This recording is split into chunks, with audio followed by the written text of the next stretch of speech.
ডিভিআরটা আমরা আগেই খুলে রাখছিলাম, কারণ যেহেতু ভিডিওটা অনেক বড় হয়ে যাবে, যার জন্য ডিভিআরটা আমরা আগেই খুলে রাখছি। তো ডিভিআরটা এখন আমরা হার্ড ডিস্কটা এখানে সেট আপ করবো। এটা হচ্ছে আমাদের একটা তোশিবার 1TB হার্ড ডিস্ক। এই হার্ড ডিস্কটা আমরা এখানে সেট আপ করবো। তো ডিভিআরের পিছনে 4টা হার্ড ডিস্কের নাটের জন্য স্পট দিয়ে আছে, জায়গা দিয়ে আছে।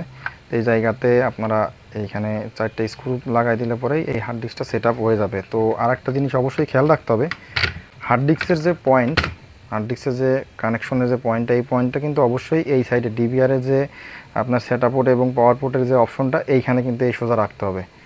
তো যদি এই সোজা না রাখেন, এইভাবে যদি ডিভিআরের এই হার্ড ডিস্কটা সেট করেন, এইখানে হার্ড ডিস্কটা এখানে সেট করলে কিন্তু এখানে এটা সেট করতে পারবেন না। মানে যে ক্যাবেলটা দেওয়া আছে, এই যে ক্যাবেলটা দেওয়া আছে, ক্যাবেলটা কিন্তু ছোট, এই ক্যাবেলটা কিন্তু সেট আপ দেওয়া যাবে না।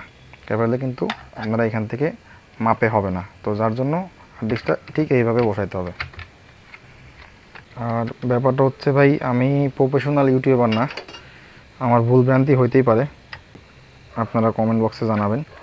আমি চেষ্টা করতেছি যাতে খুব সহজে এবং খুবই সাবলীলভাবে আপনারা এই ভিডিওটা দেখে বুঝতে পারেন যে ডিভিআরের সেট আপটা কীভাবে দিতে হয় এবং কিভাবে খুব সহজেই ডিভিআরটা সেট আপ করা যায়।